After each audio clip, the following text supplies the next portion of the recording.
শুধু সুন্দর না, অনেক সময় শুধু সুন্দর হয় কিন্তু অর্থনৈতিকভাবে এত গুরুত্বপূর্ণ হয়ে ওঠে না।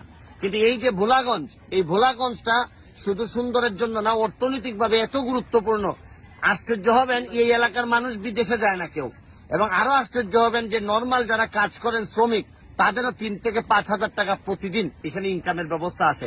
আপনারা তো বুঝতেই পারতেছেন যে এই এলাকার মানুষ কেন বিদেশে যায় না, কারণ তারা বিশ্বাস করে যে এখানে থাকলেই, এখান থেকে যদি ব্যবসা করা যায় তাহলে এখান থেকে ওনারা ইচ্ছা করলে মিডিল ইস্ট বা অন্য দেশে যাওয়ার চেয়ে এখানে বেশি ইনকাম করা যায়।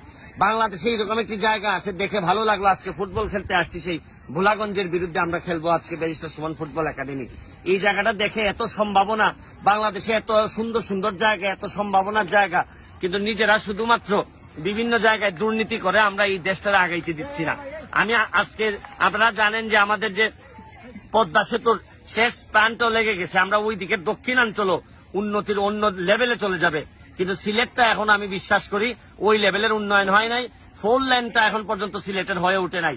আমি দেখেন আপনাদের এখানে বলতে চাই, এখানে যে সরকারি ভাবে যদি আরো সুন্দরভাবে যদি তদারকির ব্যবস্থা করা হয়, এখানে যিনি এমপি মাননীয় মন্ত্রী প্রবাসী কল্যাণ মন্ত্রণালয়ের, উনি ভালো কাজ করতেছেন। আমি আবার ওনার কাছে দাবি জানাবো যে আপনার এলাকায় যে খনিজ সম্পদে পরিপূর্ণ এবং ভরপুর, ইচ্ছা করলে এই জায়গাটারই আপনি একটা অন্য জায়গা হিসাবে রূপান্তরিত করতে পারেন। বাংলাদেশের অর্থনীতি